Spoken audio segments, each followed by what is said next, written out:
The bridge of the UES Indomitable hummed with quiet efficiency. Captain Hyun-Woo Kim stood near the main viewing screen, watching the stars drift past as his ship patrolled the empty space of the Kepler sector. The massive Dreadnought moved through the darkness like a sleeping giant, its hull stretching over 2 kilometers from bow to stern. "Captain, we're picking up something on the long-range sensors," called out Lieutenant Selki Cho from her communications. "Station." Her fingers danced across the control panel as she tried to isolate the signal. "It's very weak, sir." Coming from the direction of Titan 7, Hyun-Woo turned toward her station. Titan 7 was one of the newer mining colonies, established just 3 years ago to extract rare minerals from the planet's crust. The last report he had received showed everything running smoothly. The colony housed about 500 civilians, mostly miners and their families. "Can you clean it up?" he asked, walking over to stand behind her chair. "Seul." Key worked the controls, her face focused with concentration. Static filled the bridge speakers, broken by fragments of human voices. She adjusted the filters, and slowly the message became clearer. "This is Titan 7 colony ... under attack ... unknown vessels ... shields failing ... double quote. The transmission cut to static." Selkie tried to re-establish contact, but only empty space answered back. "Commander Park, report to the bridge immediately," Hyun-Woo said into his communicator. Within seconds, Commander So-Young Park stepped through the bridge doors. She was his tactical officer, a woman who had earned her position through 15 years of solid service. "What's the situation, Captain?" So-Young asked as she took her place at the tactical station. Titan 7 sent a distress signal. They mentioned unknown vessels and failing shields. Hyun-Woo moved back to the center of the bridge. "I need you to run a full sensor sweep of that system." So-Young's hands moved quickly across her controls. The main screen changed to show a tactical display of the Titan 7 system. At first, everything looked normal. The planet showed up as a blue-green dot, surrounded by the usual mining stations and transport ships. Then the sensors picked up something else. "Captain," So-Young said, her voice tight with concern. "I'm reading massive energy signatures near Titan 7, 12 contacts, all much larger than anything in our database." Hyun-Woo felt a cold weight settle in his stomach. "How large?" "Each one is at least 3 times the size of the Indomitable, sir." "And their power readings." She paused, checking the numbers again. "They're unlike anything I've ever seen." The bridge fell silent except for the quiet hum of the ship's systems. Every officer at their station understood what this meant. Humanity had been exploring space for over 2 centuries, and they had met other alien species before. Most were peaceful traders or isolationists who wanted nothing to do with humans. But these readings suggested something entirely different. "Any response from the colony?" Hyun-Woo asked. Yulki shook her head. "Nothing, sir. Complete radio silence." Hyun-Woo walked to his command chair and activated the ship-wide communication system. "All senior officers to the bridge immediately. This is not a drill." Within minutes, the bridge filled with his department heads. Chief Engineer Dongmin Lee arrived first. Still wiping grease from his hands, Dr. Jae-Sung Moon came next, followed by the other senior staff. These were people Hyun-Woo had served with for years, and he trusted them completely. "Ladies and gentlemen," he began, "we have a situation. Titan 7 colony sent a distress signal reporting an attack by unknown vessels. Commander Park has identified 12 large alien ships in the system. The colony is not responding to our communications." Lieutenant Commander Young Soo-Kong, the ship's navigator, spoke up. "Sir, Earth Command should be notified immediately. This could be first contact with a hostile species." "Already done," Hyun-Woo replied. "But the nearest reinforcements are in the Ross system. Even at maximum speed, they won't reach us for at least 6 hours." "What are your orders, Captain?" Young. Hyun-Woo looked around the bridge at his officers. He had been in command of the Indomitable for 4 years, but he had never faced a decision like this. Protocol said to wait for reinforcements when dealing with unknown alien contacts. But protocol did not account for 500 civilians who might be dying while he followed rules.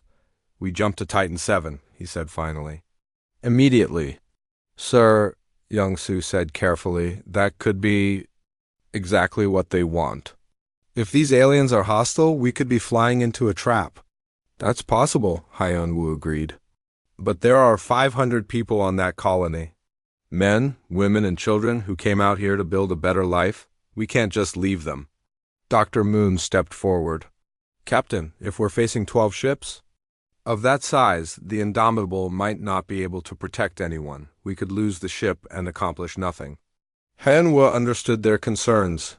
The Indomitable was one of humanity's most powerful warships, but it was still just one ship. Going up against 12 unknowns was not good strategy by any measure. Maybe, he said. But running away isn't good strategy either. If these aliens are hostile, if they're willing to attack a peaceful mining colony, then they'll attack other colonies too. Someone has to make a stand. He turned to So Young. How long to charge the jump drive? 15 minutes, sir. Do it. All departments, prepare for combat. I want every system checked and double-checked. If we're going into a fight, we're going in ready. The bridge erupted into controlled activity. Officers moved to their stations and began running through pre-combat procedures. Hyun-woo could hear similar activity throughout the ship as his crew prepared for whatever waited for them at Titan-7. Chief Engineer Lee spoke up from his station. Captain, I can give you full power to all systems.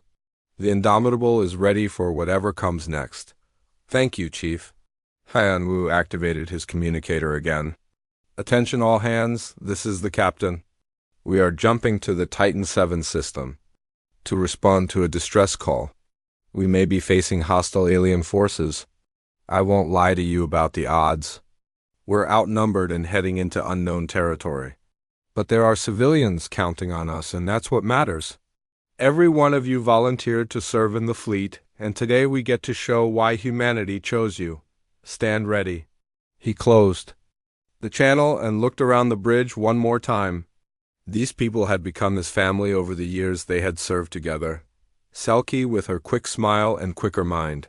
So Young with her steady competence and unshakable calm. Dongmin with his gentle humor and brilliant engineering skills. All of them ready to risk everything for people they had never met. Jump drive charged and ready, Captain, reported Young-Soo. Take us in, Hyun-woo ordered. The Indomitable shuddered slightly as the massive engines engaged. Space twisted around the ship as it entered hyperspace, carrying 2,847 souls toward an unknown fate. In the viewing screen, the stars elongated into brilliant lines of light. Hyun-woo stood in the center of his bridge and tried not to think about the fact that this might be the last time he would see his crew alive. Instead, he focused on the faces of the colonists he had never met, the children who might be hiding in fear, the families who needed someone to stand between them and whatever waited in the darkness. The Indomitable raced through hyperspace toward Titan 7 and toward whatever destiny awaited them there. The Indomitable dropped out of hyperspace at the edge of the Titan 7 system, and immediately every alarm on the bridge started screaming. Captain Hyun-woo Kim gripped his command chair as the massive Dreadnought shuddered from the violent transition back to normal space. Report! He called out over the noise. Commander So-Young Park's fingers flew across her tactical controls. Captain, I'm reading massive gravitational distortions throughout the system. Something is pulling at our ship even from this distance. On the main viewing screen, Titan 7 came into view. The planet that should have been a peaceful blue-green world was now surrounded by a nightmare. 12 enormous alien vessels hung in space around it like dark predators circling wounded prey. Each ship was a twisted mass of black metal and strange curves that hurt to look at for too long. My God, whispered Dr. Jae-Sung Moon from his science station, those ships, they're using some kind of gravity manipulation technology? I've never seen anything like it. Hyun-woo stared at the alien vessels. They were much larger than the sensor readings had suggested. The smallest one was easily 4 times the size of the Indomitable. The largest looked like it could swallow his ship whole without even noticing. Life signs from the planet? he asked. Lieutenant Selkie Cho worked frantically at her communications console. I'm detecting human life signs in the underground bunkers, sir. The colony's emergency shelters are still intact. I count approximately 470 people still alive. What about the surface installations? Gone, sir. Everything above ground has been destroyed. The main screen switched to show the surface of Titan 7, where once there had been mining facilities, residential areas, and spaceports. Now there was only twisted wreckage and smoking craters. The aliens had been thorough in their destruction. Captain, So Young said urgently, the alien ships are moving. They're forming a battle formation around us. Han Wu watched as the 12 massive vessels slowly repositioned themselves. Even their movement was wrong somehow, sliding through space without any visible propulsion systems. They moved like living things rather than machines. Shields up, all weapons online.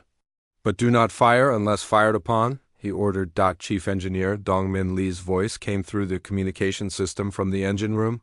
Captain, I'm reading some very strange energy patterns from those ships. They're definitely using gravity as a weapon. Our shields might not be effective against that kind of attack.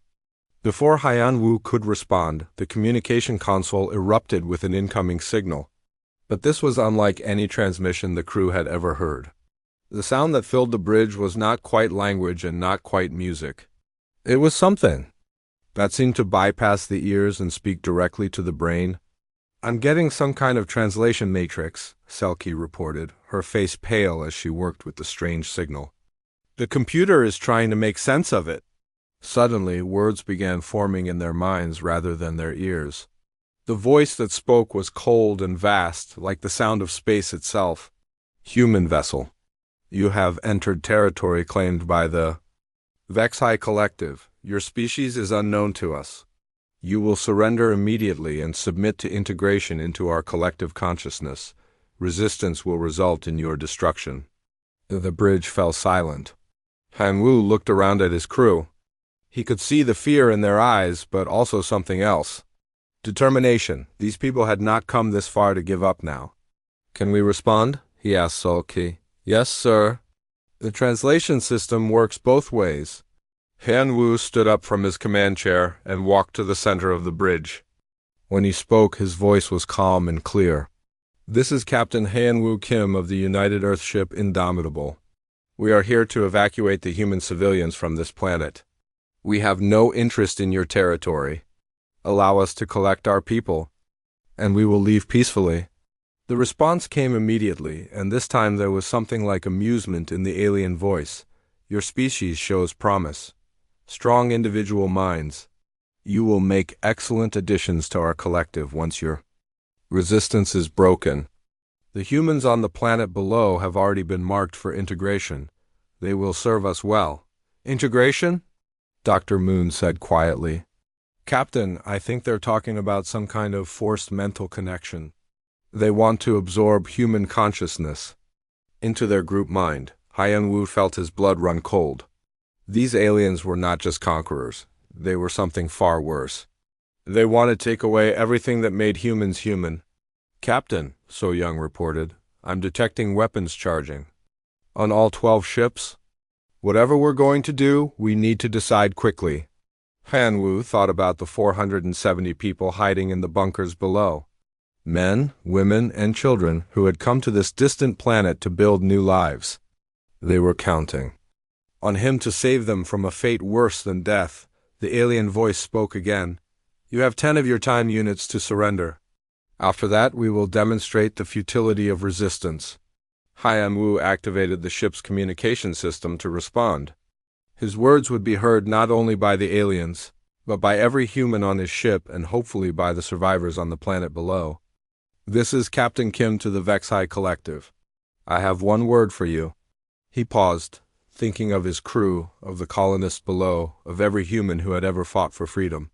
No, the effect was immediate. All 12 alien ships suddenly blazed. With malevolent energy, strange lights ran along their hulls like liquid fire. The gravitational distortions around them intensified until space itself seemed to bend and twist. All hands, battle stations, Hyun-woo shouted. This is it. The first attack came from the largest alien vessel. Instead of traditional weapons, it fired what looked like a wave of twisted space-time. The blast hit the indomitable shields and sent the massive ship spinning like a child's toy. Shields down to 60%, So Young reported. These gravity weapons are tearing right through our defenses. Return fire. All batteries. Hyun-woo ordered. The Indomitable's weapons lit up the darkness of space. Particle beams and missile volleys lanced out toward the alien ships. Some of the attacks connected, sending flashes of light across the strange hulls. But the aliens seemed to absorb the damage without any visible effect. A second gravity wave hit the ship, this time from 3 different angles. The Indomitable groaned as its hull was twisted in ways it was never designed to handle. Emergency lights flashed throughout the bridge as systems began to fail. "Sir," called out Navigator Young Soo-kong, "the aliens are using some kind of tractor field. They're trying to pull us apart." Hyun-woo could feel it now. The ship was being stretched in multiple directions by invisible forces. He could hear the metal of the hull screaming under the stress. "Emergency power to structural integrity," he commanded. "I'm trying, Captain," Dongmin's voice came through heavy static. "But these gravity fields are unlike anything we've prepared for." Another wave of attacks hit the Indomitable. This time, the ship's artificial gravity failed for several seconds, sending everyone on the bridge floating helplessly through the air. When gravity returned, several crew members crashed hard to the deck. "Shields down to 20%. So Young reported, blood running from a cut on her forehead. Hyun-woo looked at the tactical display. They had been fighting for less than 5 minutes, and his ship was already critically damaged. The 12 alien vessels remained completely undamaged, circling like sharks that had smelled blood in the water. But in those 5 minutes, something important had happened. The aliens had revealed their technology, their tactics, and most importantly, their intentions. And that information might be the key to saving not just the colonists below, but all of humanity. "Selkie," he called out. "Are you getting all of this recorded?" "Yes, sir." "Everything is being transmitted to our emergency beacon." "Good, at least. Earth will know what they're facing." The alien voice filled their minds again, cold and final. "Your resistance is noted and admired. You will make especially valuable additions to our collective. Prepare for boarding." The Indomitable shook violently as another gravity wave tore through its failing shields. Captain Hyun-woo Kim grabbed the nearest console to keep from falling as sparks showered down from damaged systems overhead. Around him, his bridge crew fought to keep their stations operational while the ship died around them. "Shields at 8%. Commander So-young Park shouted over the noise of alarms and failing systems. "Hull breaches on decks 7 through 12. Sealing emergency bulkheads," reported Chief Engineer Dongmin Lee through the crackling communication system. "But Captain, we can't take much more of this. The structural integrity is failing." Through the main viewing screen, Hyun-woo could see the 12 alien vessels moving closer. Their dark hulls seemed to absorb the light from nearby stars, making them look like holes cut out of space itself. Strange energy patterns flowed across their surfaces like living things. "Sir," Lieutenant Selkie Cho called out from her communications. "Station, I'm boosting the emergency beacon to maximum power. If we can get our sensor data back to Earth, at least they'll know what they're facing." "How long until the signal reaches human space?" Hyun-woo asked. "At this range, about 6 hours." "But Captain—" She hesitated, her face pale with fear and exhaustion. "The nearest fleet units won't be here for at least 12 hours, even if they leave immediately. 12 hours. Hyun-woo looked around his bridge at the faces of his crew. These people had followed him into hell without question, and now they were all going to die because of his decision. The weight of command had never felt heavier. Dr. Jae-sung-moon suddenly looked up from his science station, his eyes wide with something that might have been hope or madness. "Captain, I have an idea. It's crazy, but it might work." "At this point, crazy is all we have left. What is it?" Dr. Moon's fingers flew across his controls, pulling up technical displays that showed the ship's quantum core. The Indomitable's power plant uses controlled quantum reactions to generate energy. If we remove all the safety controls and overload the core, we could create an artificial black hole. The bridge fell silent except for the sounds of battle damage and failing systems. Everyone understood what he was suggesting. It would destroy the ship and everyone on it. How big would this black hole be? So Young asked quietly. Large enough to consume everything in a 50-kilometer radius, Dr. Moon replied. The alien ships, us, everything. What about the planet? Hyun Woo asked. The colonists? They should be safe. Titan 7 is far enough away that the gravitational effects would be minimal. Another massive impact shook the ship. This time, several control panels exploded in showers of sparks. The lights flickered and went out for several seconds before the emergency power kicked in. Captain, Dongmin's voice came through the speakers, strained with pain. That last hit took out our main power coupling. We're running on backup systems. Only maybe 30 minutes of power left. Hainuwu closed his eyes for a moment. When he opened them, he looked at each of his senior officers. All hands, abandon ship protocols. Get everyone to the escape pods? Sir, Navigator Young-Soo Kong spoke up. There aren't enough escape pods for everyone. The Indomitable carries 2,847 people, but the pods only hold about 800. Then we load the pods with volunteers to evacuate the colonists from the planet. Haiyan Wu said firmly, the rest of us stay with the ship. I'm not leaving, So Young said. Immediately, this is my battle station. Neither am I, added Selkie. Someone needs to maintain communications. One by one, each officer on the bridge volunteered to stay. Haiyan Wu felt his heart swell with pride and break with sorrow at the same time. These people were the best of humanity, and he was leading them to their deaths. Dr. Moon, he said finally, how long do we have once you start the overload sequence? 17 minutes from initiation to critical mass. After that, the artificial black hole will form automatically. Can we modify the process? Give some of our people a chance to escape? Dr. Moon worked frantically at his console for several minutes while the ship continued to take damage from the alien assault. Maybe, he said finally. If we route all remaining power to the escape pods and time everything perfectly, we might be able to get everyone down to the planet and back up before the core goes critical. What are the odds? Haiyan Wu asked. Honestly, not good. Maybe 10% chance of success. Young-Soo looked up from his navigation station. Captain, I've been calculating orbital mechanics. If we position the ship between the alien fleet and the planet, we can use our remaining weapons to clear a path for the escape pods. The colonists could be evacuated in maybe 15 minutes if everything goes perfectly. That leaves 2 minutes margin for error, So Young pointed out. 2 minutes to get our people back to the pods and away from the blast zone. It's better than nothing, Haiyan-Wu said. He activated the ship-wide communication system. All hands, this is the captain. We are going to attempt a rescue of the Titan 7 colonists. This will require volunteer crews for the escape pods. I won't lie to you about the risks. This is likely a one-way mission for most of us. But 470 innocent people are counting on us. He paused, looking around the bridge one more time.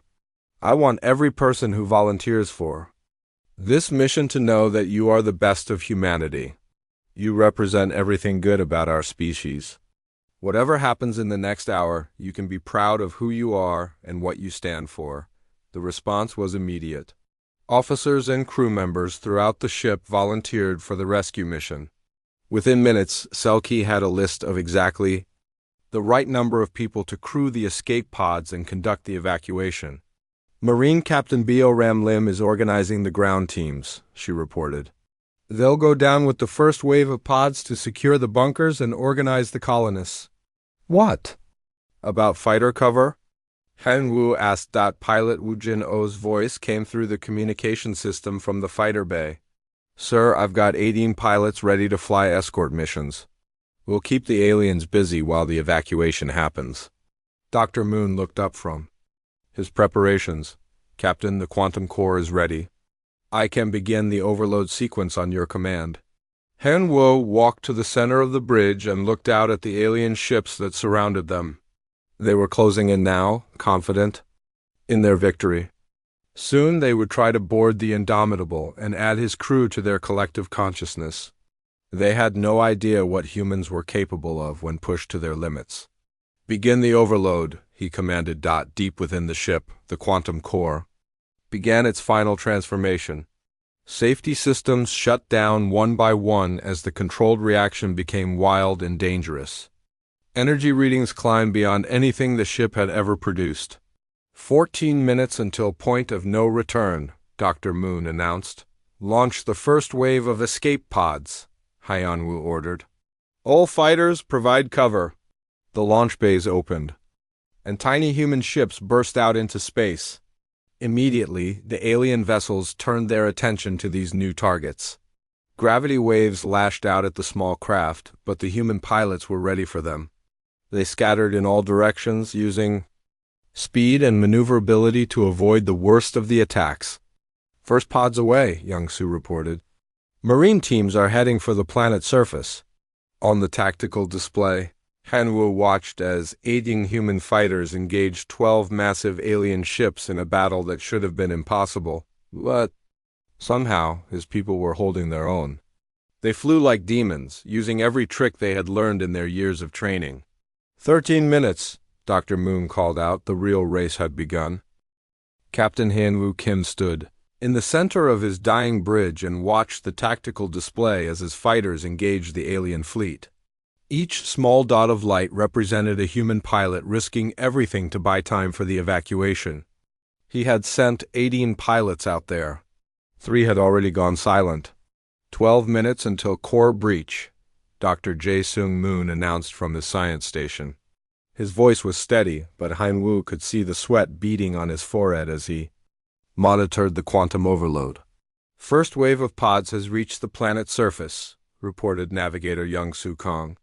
"Marine Captain Bo Ram Lim is leading the teams into the underground bunkers now." Through the bridge speakers they could hear the radio chatter from the surface teams. The sound of weapons fire mixed with shouted orders as the Marines fought their way through alien ground forces to reach the trapped colonists. "This is Marine Team Alpha," came Bo Ram's voice through the static. "We've reached bunker complex 1. I count 87 civilians alive and unharmed. Beginning evacuation procedures." Han Wu felt a moment of relief. At least some of the colonists were still alive, but he knew the hardest part was yet to come. Getting the people off the planet and away from the blast zone in just 12 minutes would require perfect timing and more luck than any person deserved. "Captain," Commander So Young Park called out from her tactical station. "The alien ships are changing formation. I think they're realizing what we're doing." On the main screen, the 12 massive alien vessels were repositioning themselves between the Indomitable and the planet. Their gravity weapons began targeting the escape pods directly, sending waves of twisted spacetime toward the small rescue craft. "All fighters, protect the pods," Han Wu ordered into his communicator. Pilot Wu Jino's voice crackled back through the speakers. "Understood, Captain. We're moving to intercept." Han Wu watched as his fighters threw themselves between the alien weapons and the defenseless escape pods. 2 more fighter craft disappeared in flashes of light as gravity waves tore them apart, but their sacrifice worked. The pods continued their descent toward the planet. 11 minutes, Dr. Moon called out. The quantum core was beyond the point of safe shutdown now. Even if they wanted to stop the process, they could not.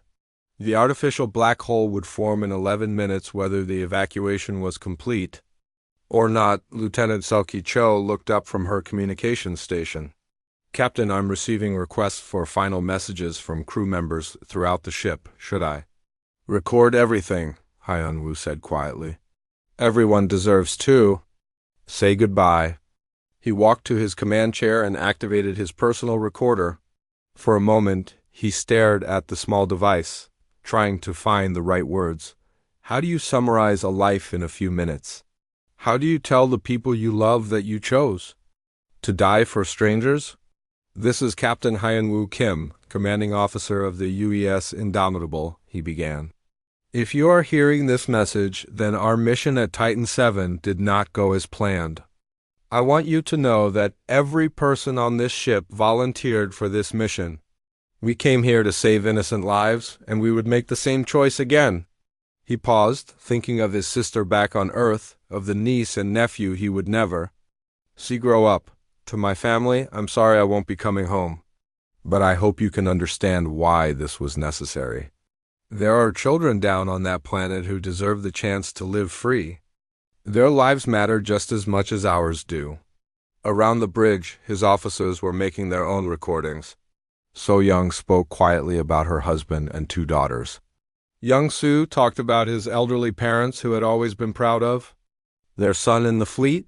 Dr. Moon recorded a message for his research team back at the university. 10 minutes, Dr. Moon announced. Second wave of pods launching, Young Soo reported. Marine teams report they've found more survivors than expected. Total count is now 473 civilians.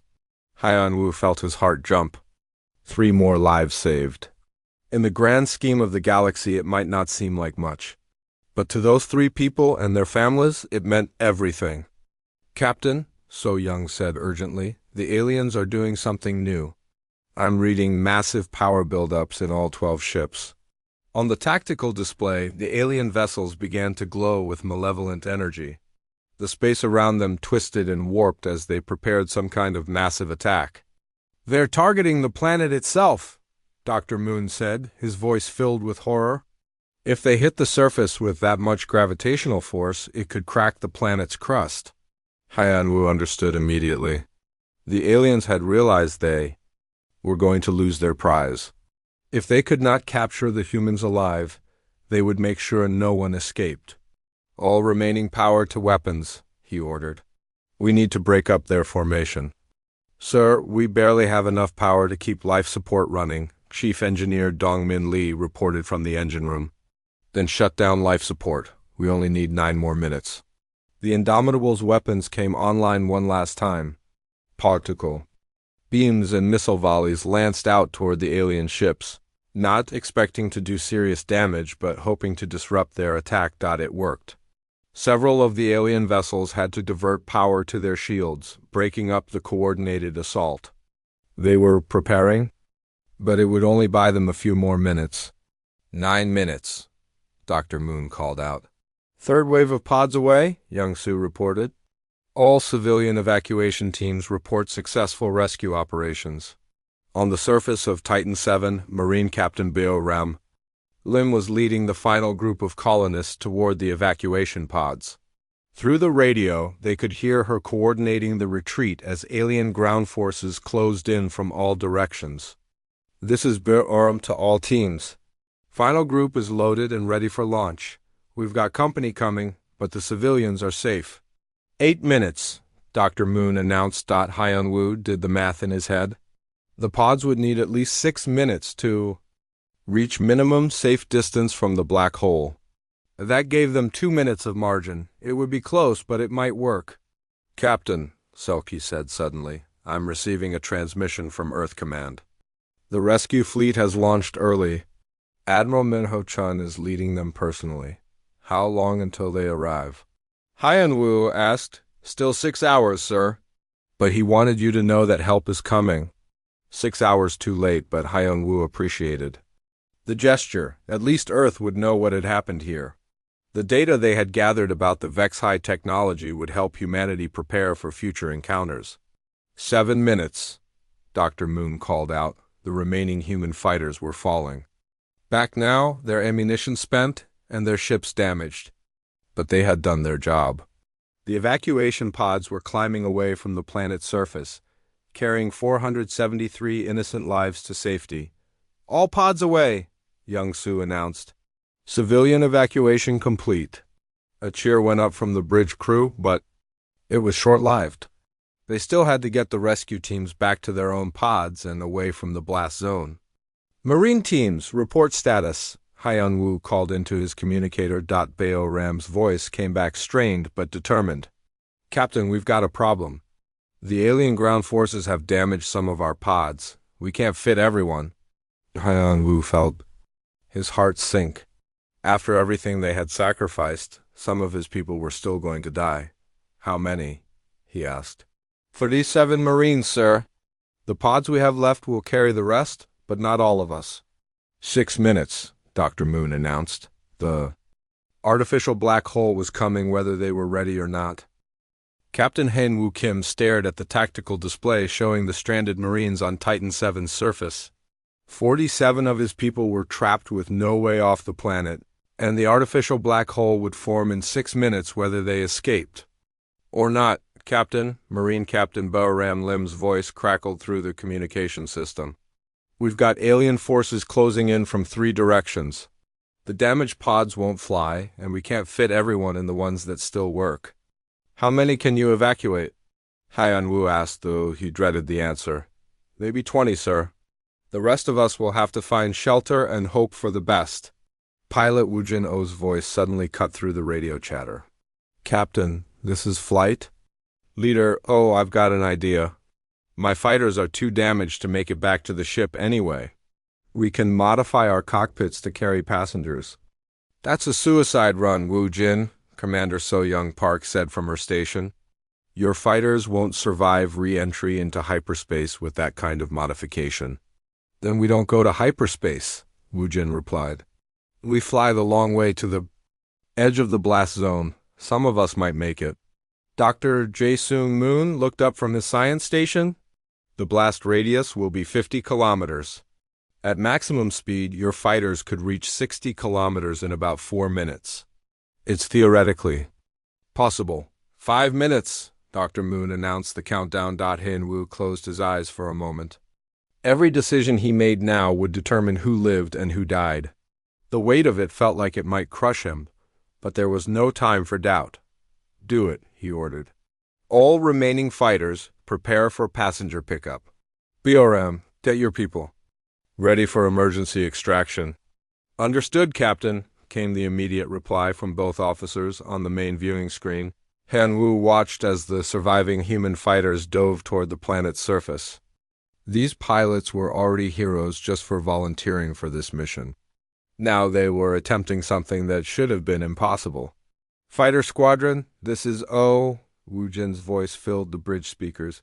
We're going in hot. Marine. Teams, be ready for immediate pickup. We won't have time for proper docking procedures. The surface of Titan VII had become a battlefield.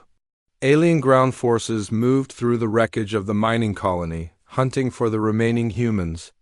The Marines had taken defensive positions around the damaged escape pods, fighting a running battle to buy time for the rescue attempt. This is Marine Team Alpha, Bahram reported. We've got contacts on all sides, heavy weapons fire from the northeast. These aliens are not giving up easy. Through the radio, they could hear the sound of human weapons firing in controlled bursts, mixed with the strange humming noise of alien energy weapons. The Marines were outnumbered, but they were holding their ground. First fighter making contact. Wu Jin announced, Marine, grab on and hold tight. This is going to be rough. Han Wu watched the tactical display as the first fighter craft landed hard near the Marine positions. The pilot had torn open his cockpit canopy and was pulling a Marine into the small space behind his seat. It looked impossible, but somehow they made it work. Fighter 1 away with passenger, Wu Jin reported. Climbing to safe altitude. Everyone else follow my lead. One by one, the remaining fighters made their desperate pickup runs. Some were successful. Others came under heavy fire from alien ground forces and had to abort their attempts. 2 fighters were shot down before they could reach the Marines at all. 4 minutes, Dr. Moon called out. We're not going to make it, So-Young said quietly. Studying the tactical data, there are still 20 Marines on the ground and only 6 fighters left. Lieutenant Selkie Cho suddenly looked up from her communication station. Captain, I'm receiving a transmission from one of the civilian escape pods. They're asking permission to return to the planet. What? Hyamu turned to stare at her. That's impossible. The civilians don't have military training or weapons. Sir. It's coming from Pod 17. The pilot says they have civilian volunteers who want to help with the evacuation. Before Hyeon Woo could respond, a new voice came through the speakers. It was older, weathered by years of hard work in the mines. "This is Jinwoo Park, mining supervisor from Titan 7. Captain, these Marines risked their lives to save us. We're not leaving them behind." Hyeon Woo felt his throat tighten with emotion. These people had just been rescued from certain death, and now they wanted to go back into danger to help their rescuers. "Jinwoo, you don't have weapons or armor. This is a combat zone. We've got mining equipment and 40 years of experience working in dangerous places," the old miner replied. "Sometimes that's enough." 3.5 minutes, Dr. Moon announced on the tactical display. Hanwoo could see Pod 17 changing course, heading back toward the planet against all logic and self-preservation. Other pods were following suit. The people they had just saved were coming back to help. "All fighters, this is O." Woojin's voice carried a note of amazement. "We've got civilian pods incoming. They're carrying mining charges and industrial cutters.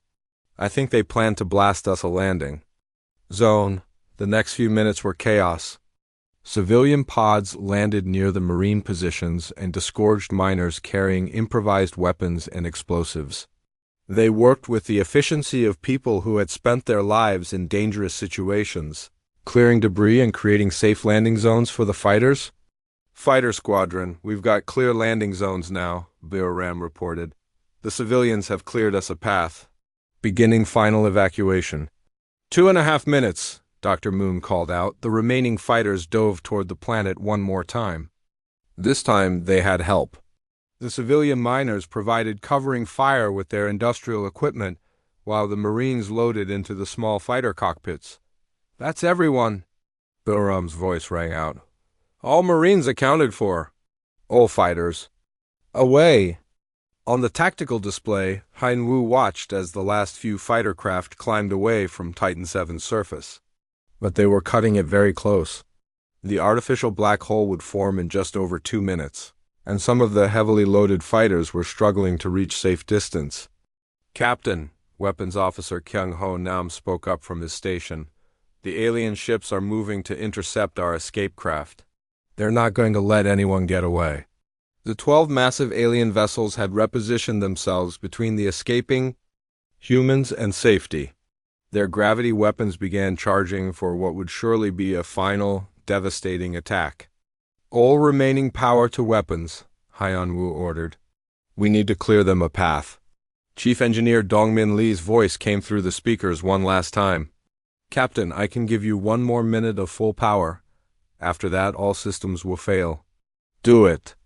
The Indomitable blazed with light as every weapon system came online simultaneously. The dying ship poured everything it had left into one final, desperate attack on the alien fleet. Particle beams, missile volleys, and plasma charges filled the space between the human dreadnought and its enemies. The attack was not enough to destroy the alien ships, but it was enough to disrupt their formation and throw off their aim. The gravity waves that should have torn the escape craft apart went wide, missing their targets by precious kilometers. 2 minutes, Dr. Moon announced. "All escape craft have cleared the danger zone," Young-soo reported. "Everyone is going to make it." Hyeon-woo felt a moment of pure joy wash over him. They had done it. Against impossible odds. With courage and sacrifice and the help of civilians who refused to abandon their rescuers, they had saved everyone. 1 minute, Dr. Moon called out. The bridge of the Indomitable had grown quiet. The last of the escape craft were disappearing into hyperspace, carrying 473 colonists, 47 Marines, and 15 fighter pilots to safety. The only humans left in the system were the 2,847 crew members of the dying Dreadnought. "It has been an honor serving with all of you," Hyeon-woo said into the ship-wide communication system. "You are the best of humanity." The bridge of the Indomitable had fallen into an eerie calm. Captain Han-woo Kim stood at the center of his command deck, surrounded by officers who had chosen to stay with their ship until the very end. The countdown to the artificial black hole's formation had reached 30 seconds, and there was nothing left to do but wait. "All escape craft have jumped to hyperspace," Navigator Young Soo Kang reported quietly. Everyone made it out safely. Han Wu nodded, feeling a deep sense of satisfaction despite the approaching end. They had done what they came to do. The colonists were safe, the Marines were alive, and even the brave pilots who had risked everything were now heading toward friendly space. 20 seconds, Dr. Jae-Sung Moon announced from his science station. His voice was steady, almost peaceful. Around the ship, the alien vessels had stopped firing. The Vexai Collective seemed to realize that something terrible was about to happen, but they could not understand what. Their gravity sensors were picking up impossible readings from the human ship's core. "Captain," Lieutenant Selkie Cho said from her communications station, "all frequencies are open. If you want to say something." Han Wu walked to the center of the bridge and activated the ship's most powerful transmitter. His words would be broadcast on every frequency, reaching not just human space but any alien civilization within 50 light years. "This is Captain Han Wu Kim of the United Earthship Indomitable," he began, his voice clear and strong. "To anyone listening, I want you to understand what happened here today. The Vexai Collective attacked a peaceful human colony. They killed innocent people and tried to force the survivors into their collective consciousness." He paused, looking around at his crew one last time. These people had followed him into the impossible and never once complained or questioned his decisions. "We came here to protect those who could not protect themselves. We came because it was the right thing to do. The Vexai offered us a choice: surrender and be absorbed into their collective, or die fighting. We chose to fight." 10 seconds. Dr. Moon called out. "But we didn't just choose to fight," Hyun Woo continued. "We chose to sacrifice ourselves so that others could live free. This is what happens when you threaten innocent lives. This is what happens when you try to take away everything that makes us human. Humanity will never kneel. We will never surrender, and we will never abandon those who need our protection." 5 seconds, Dr. Moon said. The quantum core reached critical mass. Deep within the Indomitable's engine section, forces that should never have been unleashed began to tear apart the fabric of space and time itself. The artificial black hole began to form, starting as a point of absolute darkness. No bigger than a pinhead. 3.1. The black hole erupted outward from the ship's core with the fury of a newborn star. But instead of light, it consumed everything it touched, pulling matter and energy into its infinite depth. The Indomitable began to stretch and twist as the gravitational forces tore it apart piece by piece. Hyun Woo felt the ship buckling beneath his feet, but strangely, he was not afraid. Around him, his crew held their positions with dignity and courage. Commander So Young Park maintained her watch at the tactical station. Young Soo remained at navigation, computing courses no one would ever fly. Dr. Moon observed the scientific miracle they had created even as it consumed them. The first alien ship to be caught by the black hole was one of the smaller vessels. The dark metal hull that had seemed so invincible began to stretch like rubber as the gravitational forces pulled it apart atom by atom. The Vexai inside had no time to scream before they were crushed into nothingness. "Look at that," whispered Chief Engineer Dong-Min Lee through the ship's communication system. Even in their final moments, he was fascinated by the engineering marvel they had created. "It's beautiful." The black hole grew larger, its event horizon expanding like a sphere of absolute darkness. A second alien ship tried to escape, its strange propulsion system straining against the irresistible pull. But gravity was stronger than any technology, and the massive vessel was dragged backward into oblivion. Through the bridge speakers, they could hear the alien voices for the last time. The cold, collective consciousness of the Vexai was finally showing emotion, fear, panic, desperation. The beings who had thought themselves superior to individual-minded species were learning what it meant to face extinction, the third alien. Ship managed to activate some kind of emergency system, briefly accelerating away from the growing black hole. For a moment, it looked like it might escape. Then the gravitational field shifted, and the ship was pulled backwards so violently that it broke apart before it even reached the event horizon. "Captain," Selkie said, still working at her communications station as the bridge began to warp. Around them, I'm detecting transmissions from the alien fleet. They're trying to surrender. Hyun-woo almost laughed. Now they wanted to surrender when it was far too late for anyone to change what was happening. The black hole was beyond their control now, a force of nature that would consume everything within its reach. Tell them, he said, that this is the human way.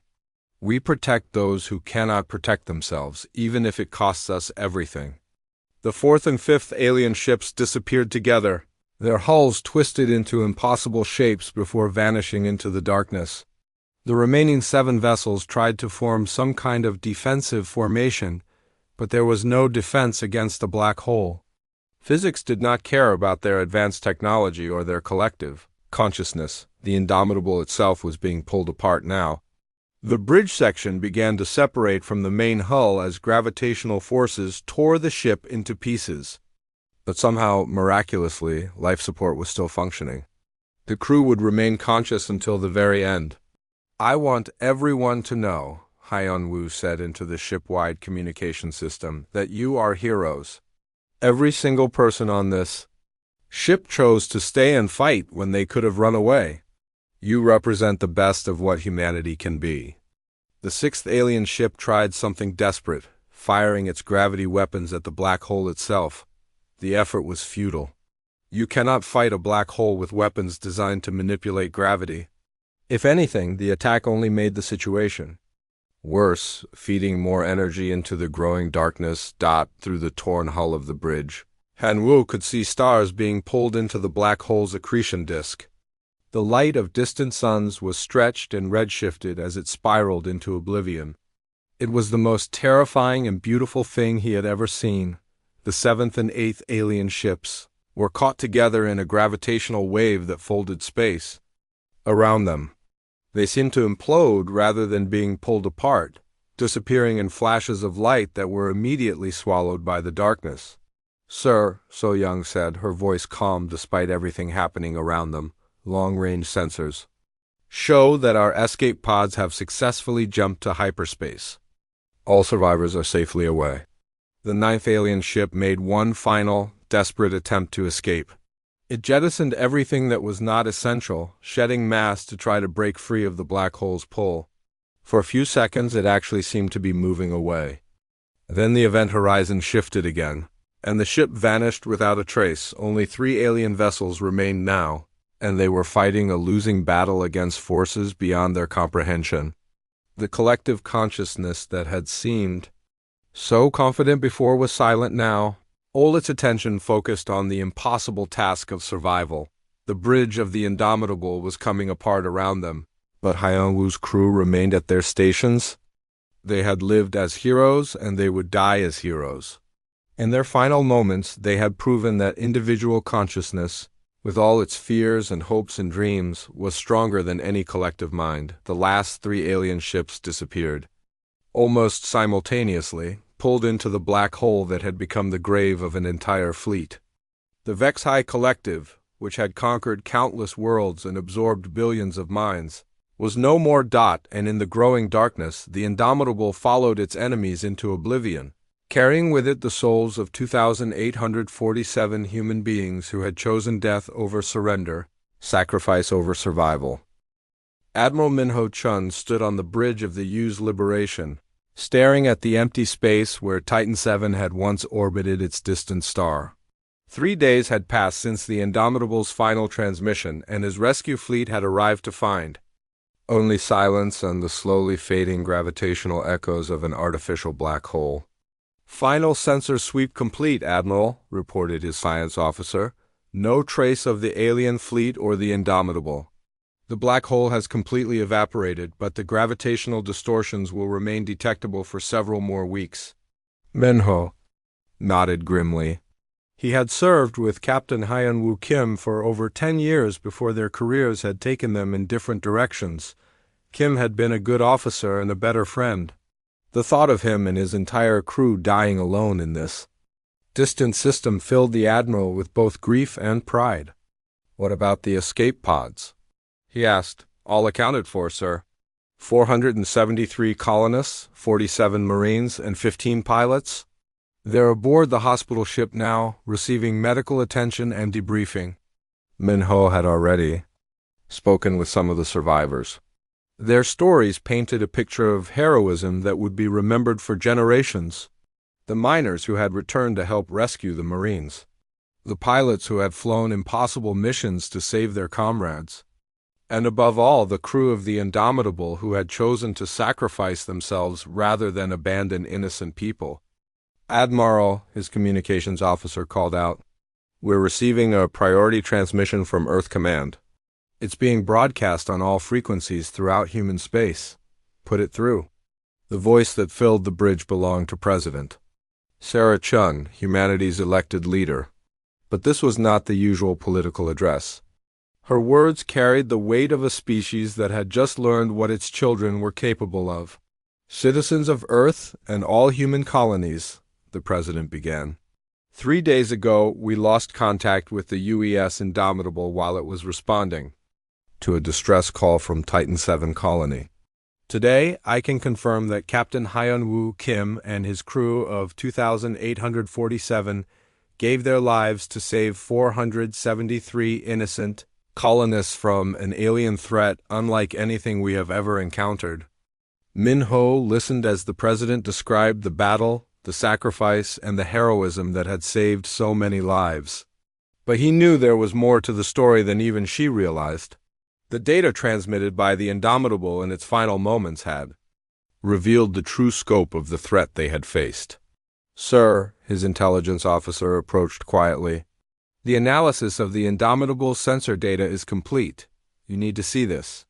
Minho followed the officer to a secure briefing room where classified displays showed the technical specifications of the alien fleet. What he saw made his blood run cold. The Vexai ships were not a raiding party, the intelligence officer explained. They were scouts for something much larger. According to their communication intercepts, there's a main invasion fleet of over 300 vessels heading toward human space. "How long until they arrive?" Minho asked. "Based on their technology and the distances involved, we estimate 18 months, maybe 2 years. Minho stared at the projections. 300.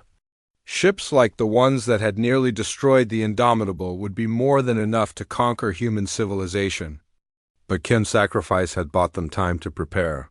And it had also given them something else, detailed information about Vexai technology and tactics. "There's something else, Admiral," the intelligence officer continued. "We've been contacted by 3 alien species, the Kalari, the Vex, and the Zorven. They say they've been enslaved by the Vexai for generations and they want to help us fight back." This was unexpected news. Humanity had always assumed they were alone in their struggle against hostile aliens. But it seemed that the Vexai had made enemies across the galaxy. "What kind of help are they offering?" Minho asked. "Technology, ships, and intelligence about Vexai weaknesses." The Kalari representative said something interesting. She said that what happened at Titan 7 was the first time in 300 years that anyone had successfully destroyed a Vexai fleet. Minho felt a surge of pride in his species. Humanity had been in space for barely 2 centuries, and they had already accomplished something that older, more advanced civilizations had failed to do. Over the following months, the true impact of the Indomitable sacrifice became clear.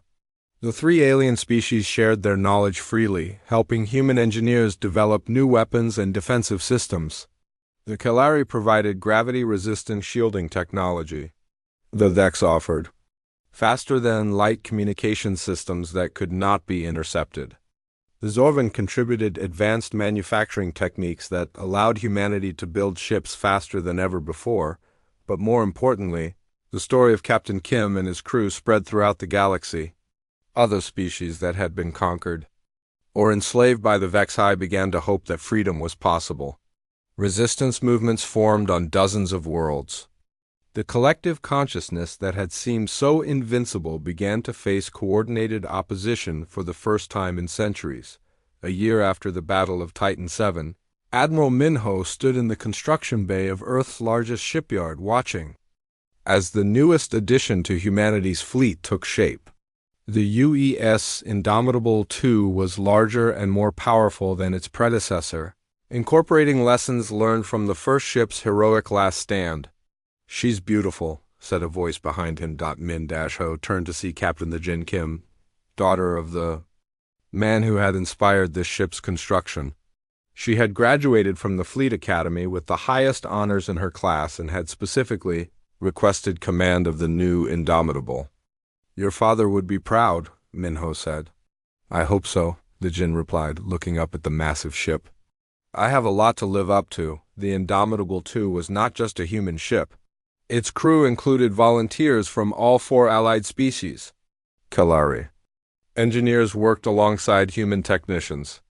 Vex communications specialists trained with Earth's best officers. Zorvan tactical experts shared their knowledge of Vexi weaknesses. "Admiral," the Jin said, "I've been reviewing the intelligence. Reports, the main Vexi fleet will arrive in 6 months. Are we ready?" Min-Ho asked. The Jin smiled, and for a moment she looked exactly like her father. "We're ready. We have 847 ships now, all equipped with the new gravity-resistant technology. The Kellari have provided us with 200 of their own vessels. The Vex and Zorvan fleets will add another 150 ships each. It would still be a close fight. The Vexi had more ships and centuries of experience, but they had never faced an alliance like this before. They had never encountered species that refused to surrender, that chose death over absorption into their collective consciousness. 3 months before the invasion fleet's arrival, Captain the Jin Kim stood on the bridge of the Indomitable II as it led the Allied fleet to the edge of human space. In the center of the bridge, a memorial plaque had been installed. It bore the names of all 2,847 crew members who had died aboard the first Indomitable. Above the names, a simple inscription read, "In memory of those who proved that humanity's greatest weapon is not our technology, it's our refusal to let others suffer when we have the power to help." As the combined fleet prepared for the coming battle, representatives from 17 different species had joined the alliance. The Vexi had spent centuries conquering individual worlds and civilizations, but they had never faced the united resistance of free peoples who had chosen to stand together. The war that was coming would be long and difficult. Many more heroes would die before it was over. But the legacy of Captain Hyun-Woo Kim and the crew of the original Indomitable had already changed the galaxy forever. They had shown that even in the darkest moments, when faced with impossible odds, there were still people willing to sacrifice everything for others. They had proven that individual consciousness, with all its messy emotions and contradictory desires, was stronger than any collective mind, and most importantly, they had demonstrated that humanity would never stop fighting for those who could not fight for themselves. It was not just their way, it was who they were. And that made all the difference in the universe.